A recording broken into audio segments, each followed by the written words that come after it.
Thank you very much, Janine. Comments or questions from council? Councillor Dunn. Through you, Your Worship, Janine, you're just very exciting. You know what? You bring a lot of stuff to the table, and it's exciting to hear you go. Like, wow, I'm just very impressed. Thank you very much. Councillor Berbiki. Thank you, Mayor, for our site challenge people here. I think you should have a bigger budget to print stuff on one page, even. What's a blue field?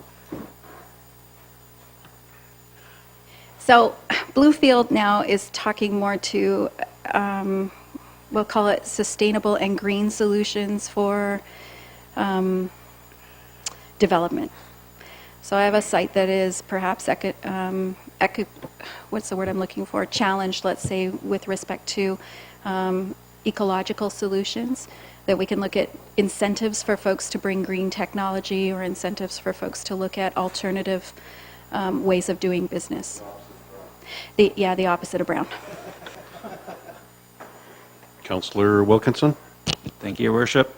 Yes, Janine, you're a real asset here. Like Bill said, you're really exciting, bring us always great news. One thing that caught my eye was underneath his Bluefield request there was the Building Owners Program, I think it said. Are you able to expand on that at all at this time? I found it interesting. So some of the work that I'm doing is also looking at what other communities are doing, and the building owner program in the Uptown Revitalization Plan in some communities means they have landlords that own buildings and either are challenged with getting or keeping them rented. So what they've done, and we're looking at doing here, and again, a lot of these ideas have come out of consultation and discussion, but we haven't necessarily vetted them internally. Other communities have looked at taking those building owners or landlords now and partnering them with an entrepreneur that takes a business, let's say, out of somebody's basement or backyard and gives them a storefront with some incentive for them to pay first and last month's rent or some security. In some cases, there's funding that's available from the government, and other municipalities, it's funding that they've released through their economic development or their small business initiatives. So that's one example. Working very hard with our bylaw officers now, who I think, and Ruth can probably attest to, find it a bit of a treat now that when they deliver an order or somebody's contravening their zoning with activity that they have happening, that they can also give them the economic development business card that says, this is a legitimate business and you want to run a legitimate business, then call this person now. So I'm giving you an order, but simultaneously also giving you a hand up. Say, let's explore this business opportunity, because we don't want business to stop in this community. What we do want it is to be legitimized, and if there's opportunities where we can support that growth, then let's take it to a storefront. Deputy Mayor. Well, I can't not say anything after I said something about the other lady. Well, you know, we're all fans. But that being said, your personality attracts the people as well. And for us, that's one reason you're a gem. You're infectious, you make us all feel lively, and I know you do that to the people that are reaching out to you and that you're reaching out to. So that is a big reason that we are as successful as we are right now in economic development. The fact that we've got such a cheerleader and a go-go girl right there, that is really the first thing. The second thing is you're incredibly smart. And that's the other thing that helps all of us. And third, and this is probably my favorite, is you think outside the box. And I've said this to the CEO. I love people who think outside the box. I can't and I don't. But I love to see it, and I love to help see the things go through the process. So we've got all these things going for us, but you're really our asset. We're the poster child for the town that got beaten down, and now we're on our way up. But tons of credit goes to you for those reasons, I believe. So we're very lucky that you're here. We're very lucky too, though, that we have other people that work with you. So all in all, I needed to say that to you. Thank you for the great job that you've done in really a very short amount of time. Now, maybe all the moons are in alignment or whatever it is. I don't really care. The fact that we've got you, Janine, is awesome. And if anybody tries to take you away, I'm just saying, we may put up a really big fight. But really, thank you so much for what you've done and what you're doing. And thank you for that. But I will tell you, it really is a partnership. This is, even though some of the idea behind where we're going and what we're doing. So first things first, it's a partnership, and I have to engage with folks in order to be successful, because I can't do this by myself. So whether it's a conversation with council, or whether it's engaging my internal partners in different departments, or whether it's engaging external partners to make those connections, or in some cases come up with these ideas with me, all I'm trying to do is create a fertile ground where people are free to do some green light thinking, and we'll worry about questions of feasibility later. The second part to this is that this plan that I've showed you tonight, which is a really high-level approach, is really meant to be a living process. So in a year from now, or in 3 years from now, or in 5 years from now, what we're looking at in community and economic development may change, because the landscape may change.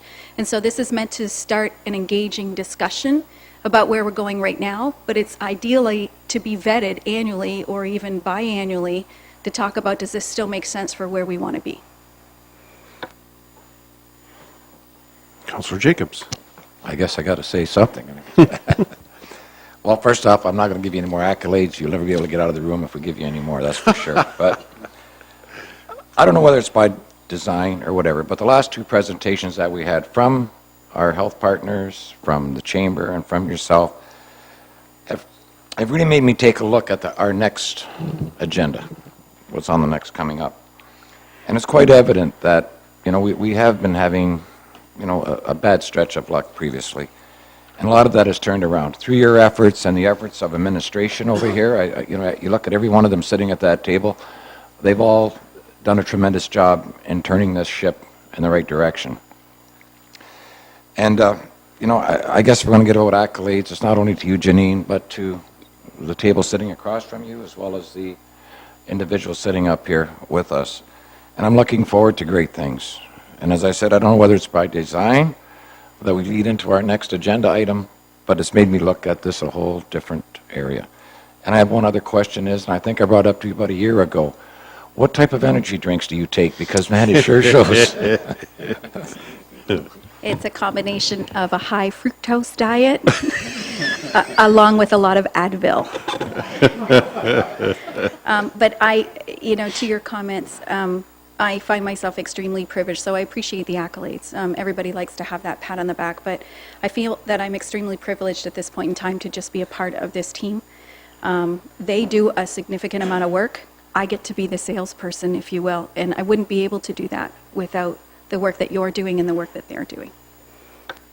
And if I may say, your worship, it's exciting to sit here and look at this. And I know when I first got on council, we sat down in our first strategic plan. We looked at 4 years down the road. I said, okay, what's going to happen in the next 4 years? What's the direction the ship's going to go in? And this time around, we didn't look at 4 years. We looked at 10, 20 years. And that's the direction that we have to take. And I think all our partners are looking at that as well. And the economic development and the bold moves that this administration currently is taking, our council and the previous council, with development charges and all those other things that have spurred a lot of interest within this community and the development and so forth. I'm excited. I'm excited to move ahead. There's going to be some controversial issues that have to come forward, and I just hope we're man enough to take them. So, on that, thank you. Okay. So, Janine, I've got it down here that council's Christmas gift will be a set of white boots, go-go boots for you. Yeah. I am always exhausted after listening to you. I really am. It's amazing. You've heard enough accolades up here, so I'm not going to continue on with it. But you're right. It has been a team effort, and you have certainly been a nice piece to the puzzle that we've all been trying to get this community move toward. And this council, I think, has taken a lot of, and the previous council took a lot of the steps to start things going the right way. And then we have our the directors and and staff members who are bringing all of that forward, and you're part of that team. So I agree with you. That's 100%. We're all working in this together. I have a more detailed question to ask, though, about the jobs number, because I've been pushing this report for some time now. In light of the other news that we hear in surrounding areas, let's say, when you say that in the next 18 months, or over the next 18 months, we're looking at 388 jobs, whatever it was that you mentioned. Those jobs, some of them are already here, and in 18 months that will be the total, or have we got some new job creations already here, and that's what you're projecting forward, or does it include Highbury Canco, or are they excluded from that number? Help me understand. That's a great question. Bookmark the Christmas gift from council. I'll take the boots and Advil, but I don't want a cage. But as far as the job growth, that 388 jobs includes the last round of Highbury Canco, so a year ago, which was roughly, I think, 180 jobs. So that's what bolstered that number. But that 388 is all new jobs. Those are not existing jobs. Those are new jobs in our community. In Leamington. In Leamington. Nice. Very good. I should mention, with that last round of funding, though, that came through SWOTIF for Highbury Canco, that will be an additional 250 jobs in a year to 18 months as well. Really? Right, with their additional line. So what will happen right now is Highbury Canco, with the new line addition, plus or take a few jobs here or there, are actually going to be employing more people than Heinz let go when they left this community.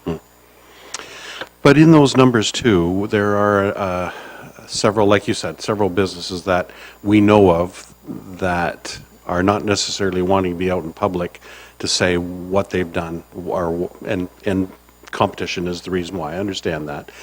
A couple of new ones that have moved to the area, that's included in here as well. Okay, good. One thing that popped up, and it's not by design, but leading into the next report, you're right. I hope that pointed things out to everybody. That tourism sector, even what the analyst said about tourism equals small business, I wrote that one down because I think that's key. But when you look at all the breakdown in there, that's huge. And event planning I wrote in there, and I don't want you getting into that. You need to do this other stuff.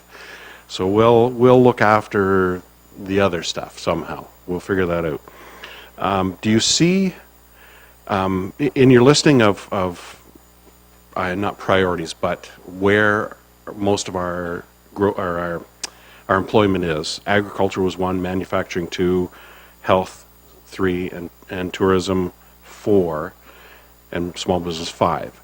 Is there a chance, depending on what we do, that you could move one from above or ahead of where they are? And is that a plan, a good idea, a strategy?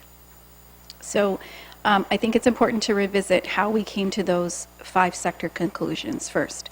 So one is not only their current footprint in our community, whether it's employment numbers or tax assessment, but some of it was also an algorithm that we use to understand growth. That's what put tourism in the 4th spot.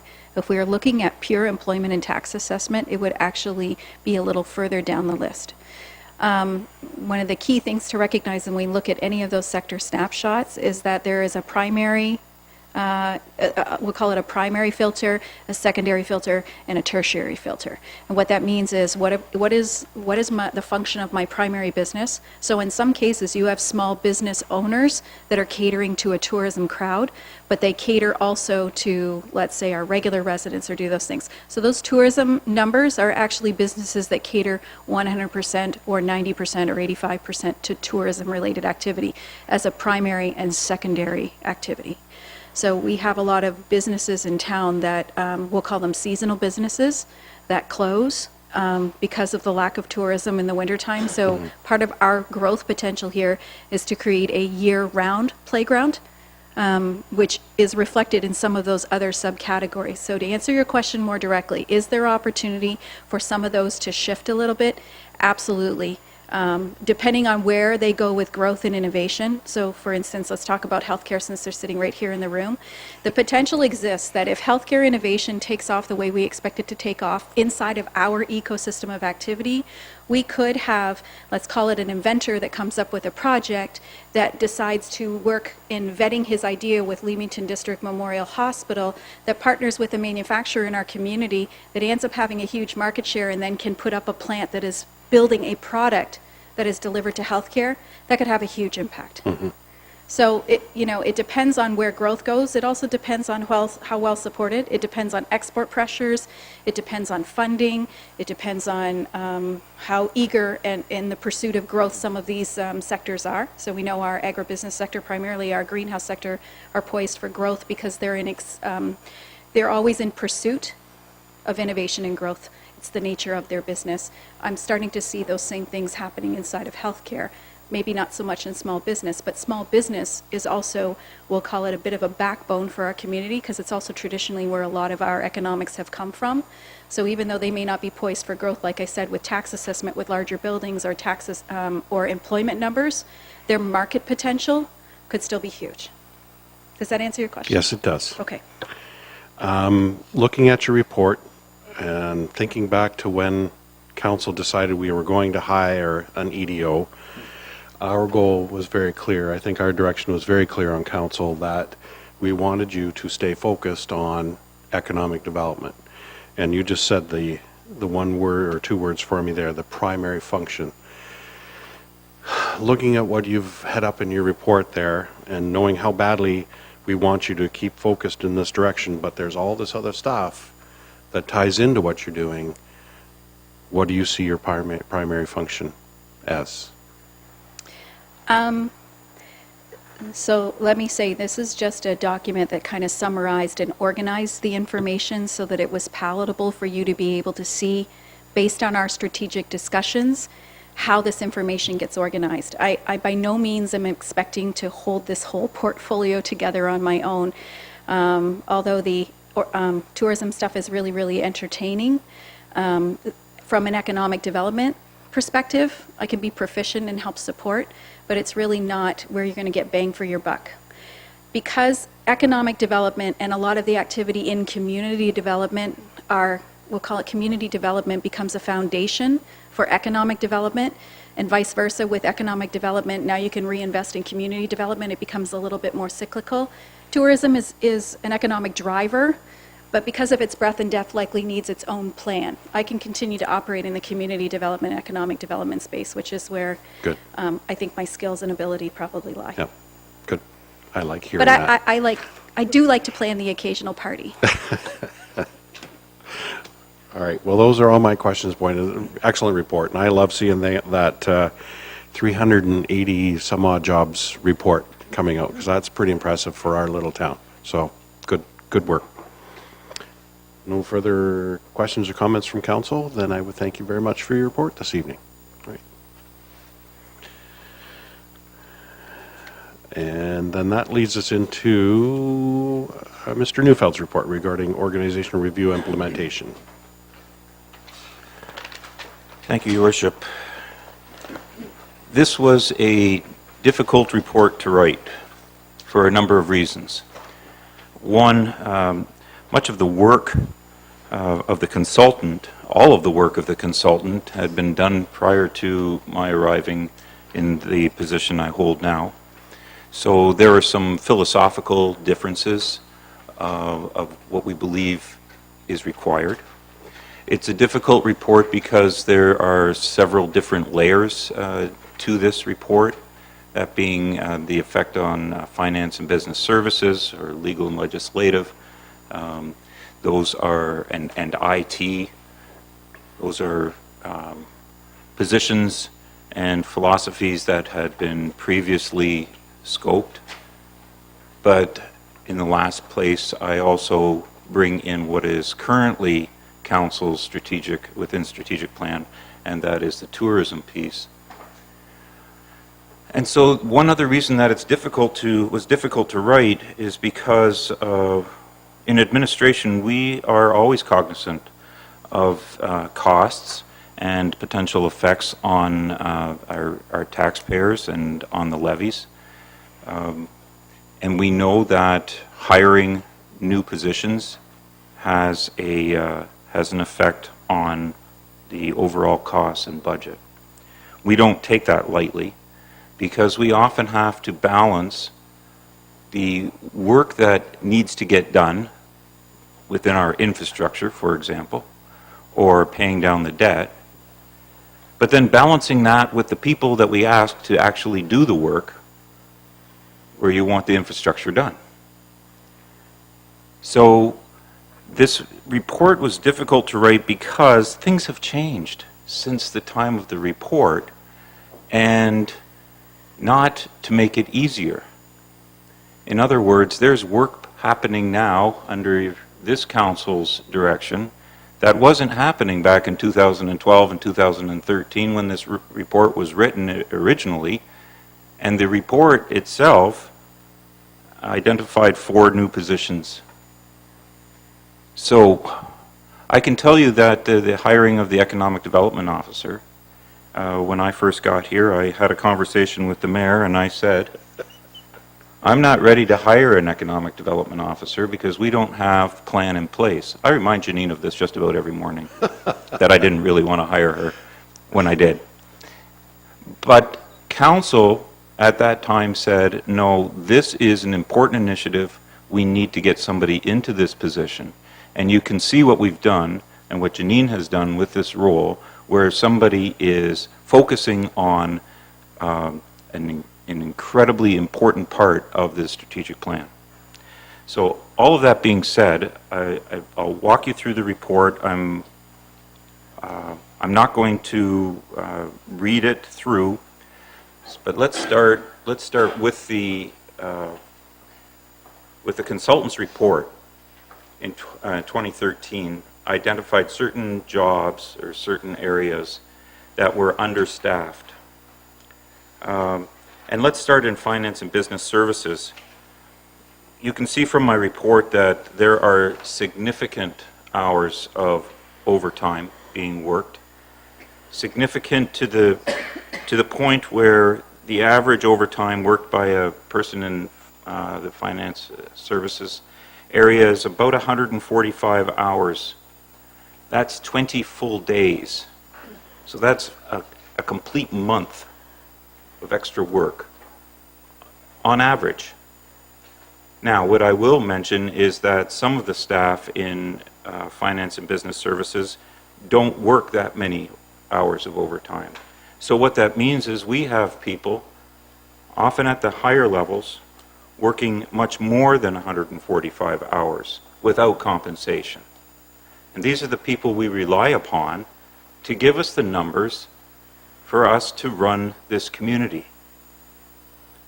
And so I think it's important to understand that even in 2012 and 2013, it was identified that this section needed more assistance. You can see from my report, I listed a few things that are currently not being completed on time, if at all. Those are things that council asked for. These are things that we rely upon in order to drive a new environment at the municipality. So one of the reasons I said this was a difficult report is because philosophies have changed. And as a matter of fact, the production of this report and these recommendations and the implementation of that report is part of my goals and objectives. They were graciously set by the previous CAO in his report when he kept saying this will be for the next CEO to implement. But the fact is, within my first 18 months, these 4 positions were to be reviewed and brought forward. And that's one of the reasons why I'm here. But what became evident, and I had the conversation with the mayor and I said, we have new people in our director's roles, and I am new. We need to take the time to look at the recommendations as they are set out, to look at the requirements of the jobs as they are today, to make sure that our processes are as efficient as possible, even while bearing in mind that we are servants, we're public servants, servants to the public. So we have to make sure that we don't focus so much on our efficiencies that we give collateral damage to the very people that we purport to serve.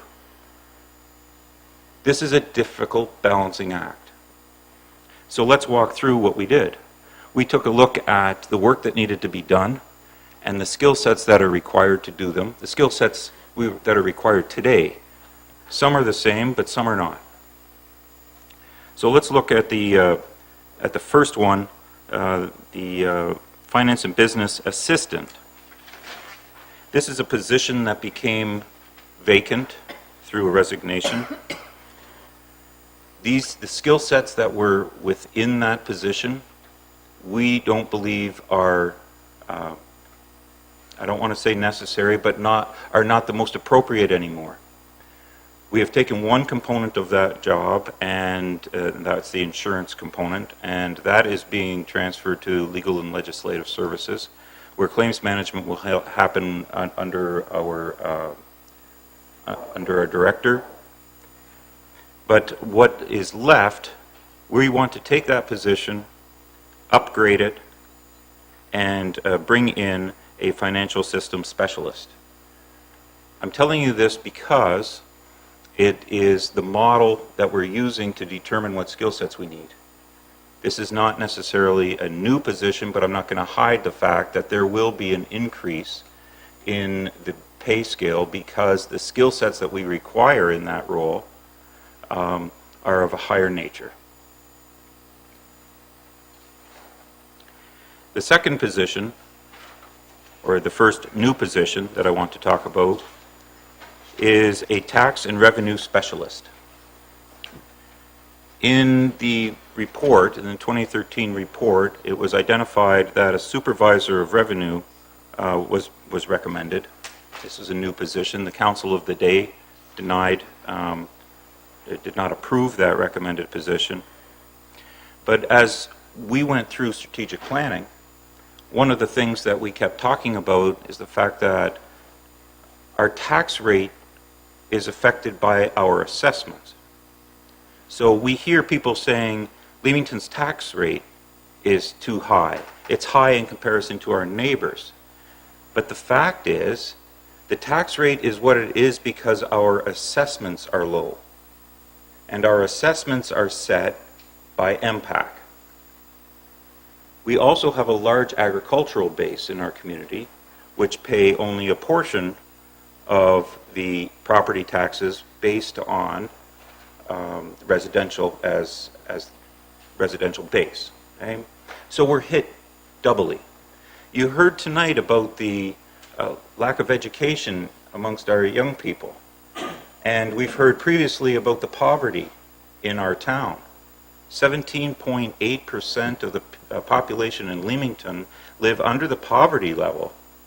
And that was in 2010. It's 18%. These things affect the assessments.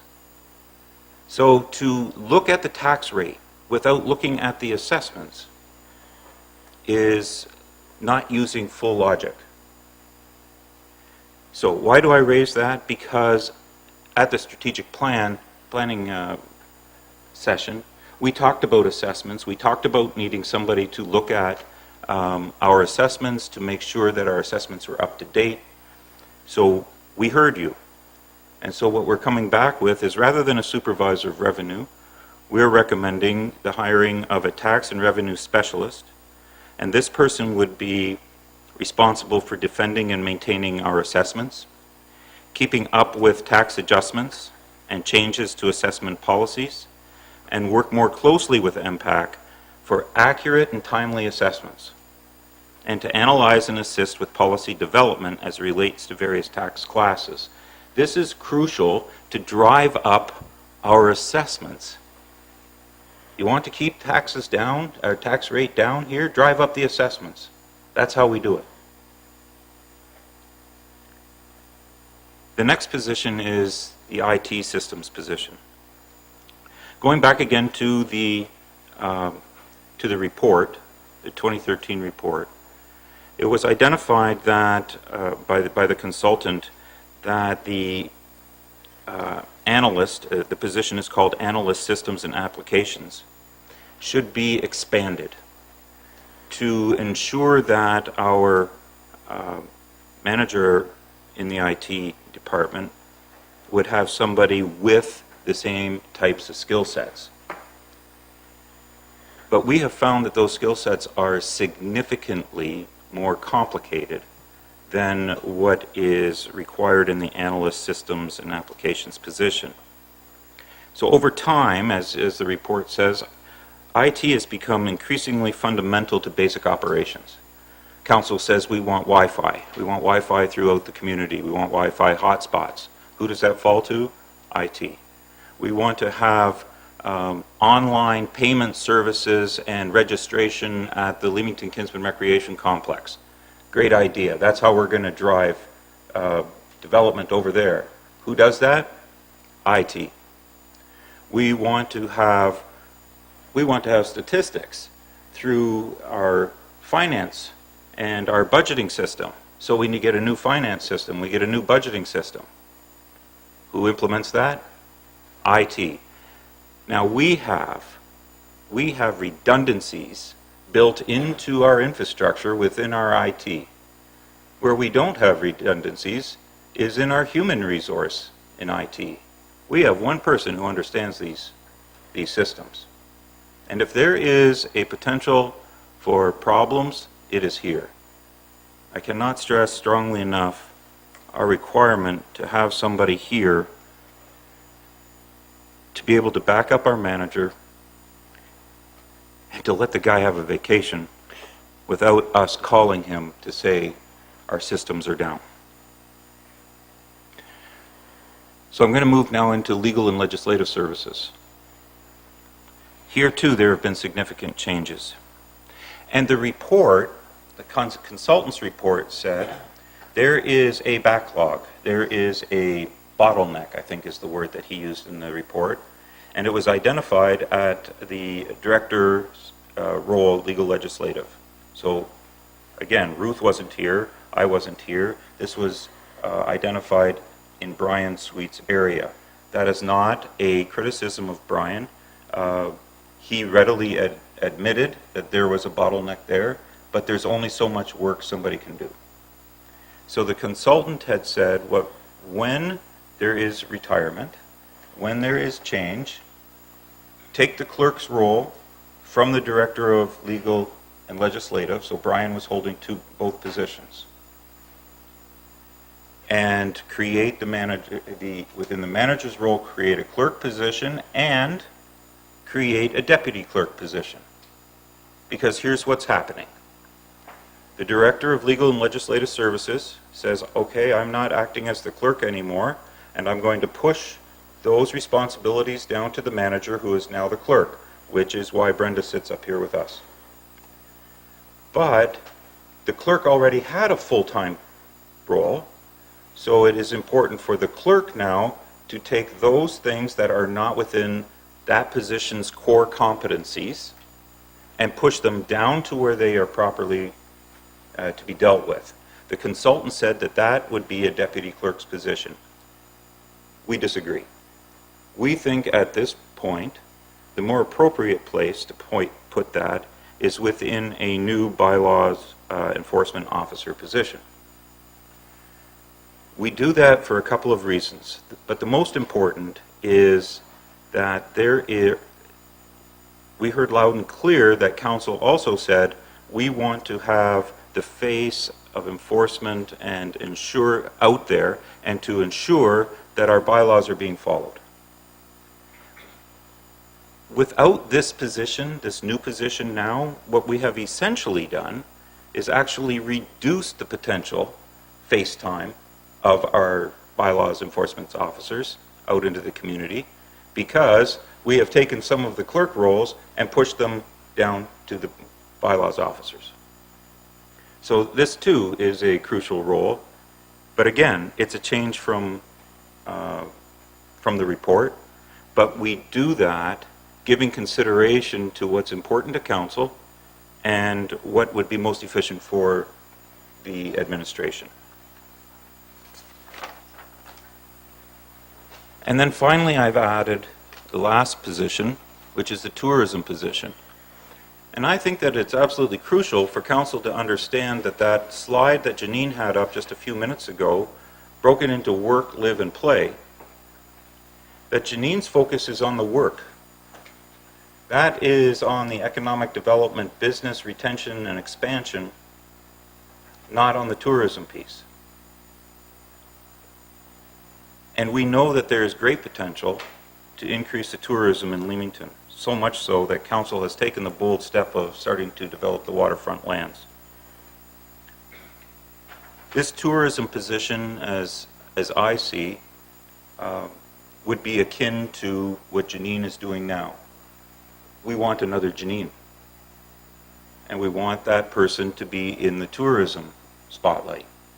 We want somebody to develop the tourism strategy in the same way that Janine has taken the economic development strategy and developed it over the last 12 months.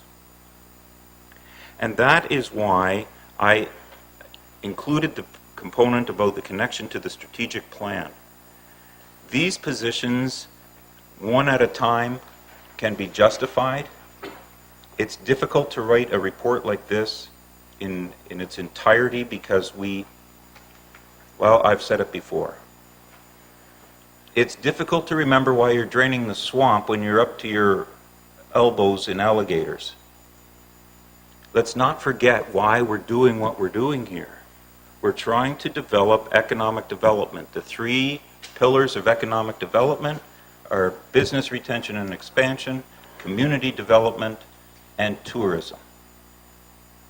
And that is why this piece is in here for a tourism position.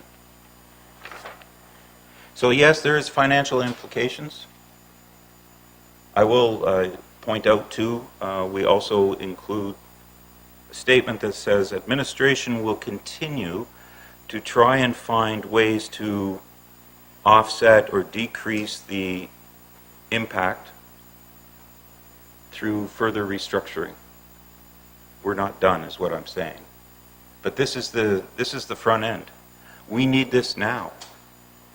I remember when I first came into this role and we talked about sewers, and I wanted to know where the economic lands were, or what we call our employment lands. And when it was pointed out, I said, well, but we don't have the services there. We don't have a sewer line out to our economic lands, our industrial lands. And the response was, well, when the businesses get out there, then we'll build a sewer line. We can't do that anymore. We have a certain amount of time to diversify our economic base, and we have to do it now. And these positions, I submit, are required now.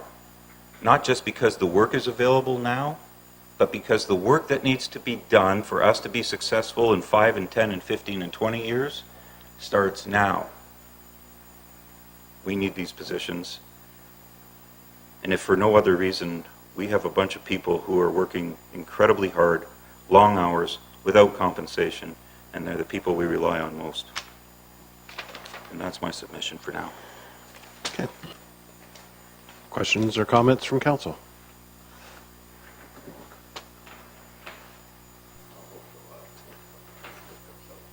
Councilor Verbeke. Thank you, worthy Mayor. I guess the thing that scared me the most is the potential 2% tax increase. You know, I hope that for $400,000, if your wish is granted here, that we don't eliminate some other projects that need to be done too. So that's the only thing where I see it's at. My personal opinion is I believe we need 3 of those positions, and that's where I'll leave it at. Okay. Mr. Neufeld? Just for clarification, which one are you not sold on? If you don't want to address it. Okay. And $400,000 would be about a 1.6% increase.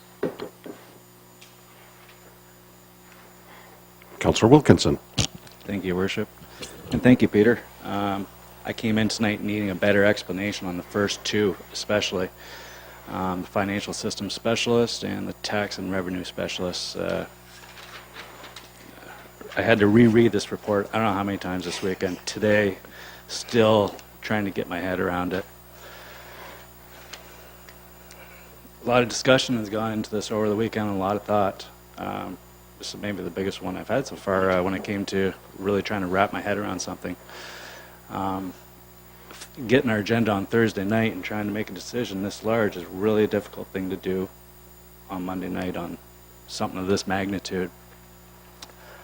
The one that was a slam dunk for me right off the hop was the IT systems position. We find ourselves at our work where we are in the same boat. We were in the same boat, and we had all our eggs in one basket, and that's not a good plan in business to be in that position. I'm good on that end. It was the other three that I struggle with. I guess I'm intrigued, when it comes to the bylaw enforcement officer, you've made some points in here. I'll go back and reference pieces of your report here, where you said this report says it's important to present a beautiful and clean municipality and to ensure that everyone is doing his or her part to develop this vision. Bylaw enforcement officers play an important role to ensure that home, property, and business owners comply with our bylaws, particularly zoning, property standards, land maintenance, and signs. When I campaigned, when I got into wanting to get on council here, a lot of it was in regards to improving the town. It's I think that's kind of been my shtick here at council. You all know that wanting to improve the portions of our town, especially. When it comes to the bylaws, I'm all for it if we can see measurable and visible results that happen. And in my first year on council here, when it comes to measurable and visible results, when it comes to certain portions of, I'm going to say it, downtown and the surrounding neighborhoods, I'm not seeing that. And I know it's a concern of our town. It's something that's discussed a lot at the coffee shops, at my work. And those are enforced through the bylaws. When I make these questions, though, I've sent numerous requests here over the year. I used to send them to Brian Sweet, and now I send them to Ruth. And it seemed like we didn't always have the right bylaws or the property standards. We didn't seem to have the ammo behind us to put in the bullet to make people comply and maybe want to improve areas of town.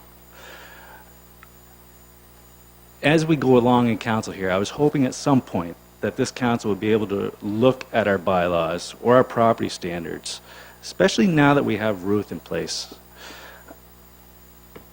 I think Ruth has done a fantastic job in her short time here with this. I'd like to see her work with this department more, and the two that she has right now.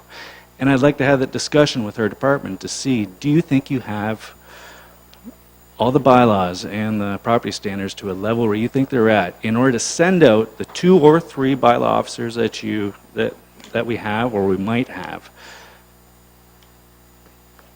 Are we going to be able to implement and make measurable changes is what I'm looking for. So I'm not there with the bylaw enforcement officer yet. I'd like to see more work done in regards to our bylaws before we head there.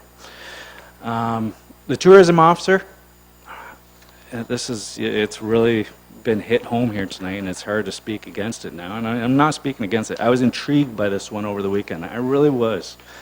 I think we're just not there yet. You said we're at the start of our big tourism initiative we're taking on by buying up the waterfront development, and we're going to be doing more. I think we're at the starting end of it all. I'm very intrigued by it, though. I'm not totally against it, but I am intrigued. And do I just think we're there right now for it? I'm not there yet, no, but I am intrigued by it. I want to hear the rest of council's comments. So right now, I'm on board with the IT system specialists, the financial systems, tax and revenue specialists. I like And one of the bigger reasons I am in for the first two, you have great data that you come here tonight with. We're going to lose some very valuable people if we keep on working them in that manner. So the first three, I'm good with. I'd like to discuss more. The last two especially is where I'm listening tonight. Thank you. Peter? Okay. With respect to the bylaw officer and our bylaws, first of all, the analogy you used is we didn't have the bullet to shoot. That's not necessarily the case. It's whether or not we are assertive enough or assertive enough in our interpretation of the bylaw. Previous administration had their philosophies about what could and couldn't be done, and whether or not you want to take an aggressive or assertive stand in the face of maybe not being 100% in the position. I think that within the last few months, Ruth and this department, and I'll go so far as to say I have been involved in this as well, we have taken stands where previously they would not have been taken. The broken window, for example, in the Uptown, that was solved very quickly when we took the role. There was a business in town that hadn't repaved their parking lot. That has been repaved. We are taking a look at garbage collection and trying to find out who is putting the garbage out in the Uptown core, given that the merchants are supposed to be taking care of it themselves. So my point is, my first point on this, is that there may not be anything wrong with our bylaws. They still should be reviewed, and Ruth and I have spoken about that. We are going to review them. But some of them may be just fine. It's just a matter of interpretation and application. But that leads me to probably the more important point. What you're asking Ruth to do is exactly what she should be doing. And the only way she can do that is to push down the responsibilities that belong with the clerk. And the clerk, in turn, needs to push those responsibilities down to whom? If what you're saying is, let's get a review of our bylaws before we get a bylaw officer, well, we're already behind the eight ball. We can't have Ruth looking at the bylaws if we can't push the duties down to the clerk, because the clerk can't push the duties down to the bylaws officer. Okay, so I wanted to come back to that because it is absolutely essential that we look at our bylaws, but the only way we can do that is to free up Ruth's time to do it. Okay. Councillor Dunn? Through you, Your Worship. I have, Peter, my question is regarding the tax and revenue specialist and how the assessment and that can actually drop the taxes for the residents. Now, that would, with a lot of people saying we have high taxes, I'd be curious to understand that a little bit better. Sure. Let's do it this way. We are preparing a report that is going to be able to explain that much better. Ramona has put that together. But if I can try and do it one more time, our tax rate, we need a certain amount of money in order to fix the roads, the infrastructure, run our business. Okay? So the tax rate is how we determine the gathering of that money. Okay? If a $200,000 home, let's do it this way, the average household in Leamington is about assessed at about $175,000. Now, if the basement of that house has been redone without MPAC knowing about it, and now that house assessment should be at $300,000, the same tax rate brings in more tax money. Okay? So that's why I'm saying it's important for us to know what our residents and our housing is assessed at, and making sure that MPAC has all of the information about the housing to make sure that we are getting the amount of taxes that ought to be paid. So if somebody's house is worth $500,000, but they're assessed at $250,000, they're not paying their fair share. And if somebody's house is assessed at $400,000, but it's only worth $200,000, they're paying over. But the point is, our taxes, the money that we collect, is based on the taxing of an assessed value. Drive up that assessed value, and we'll collect more tax, or conversely, if council is so inclined, we drive up the assessments, and our tax rates can actually come down. I'm not sure I would recommend that, but we'd have to see what it looks like.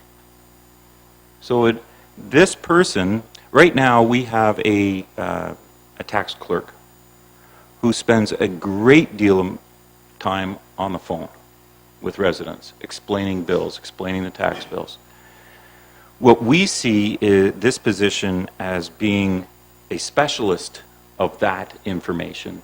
So now the person, this role would not be one who is on the phone all the time, but rather working behind the scenes, analyzing our assessments, working with MPAC, and making sure that our assessments are current and up to date, so that we are collecting the fair amount of tax from everybody. Does that clear the mud a little? Your worship. Yeah, it does a little bit. I understand the mill rate, is that what you're talking about as well, too, that be able to do, and I understand getting the right assessment of each property so that you get more tax base out of that. Where we've run into the problems in the past as well is MPAC has gone ahead and reassessed some properties, and we didn't know anything about it, or otherwise we could have appealed their decision in a timely fashion. Right now, I may be speaking out of turn, you can back me up, but we don't have that person to be able to track those down and appeal those decisions.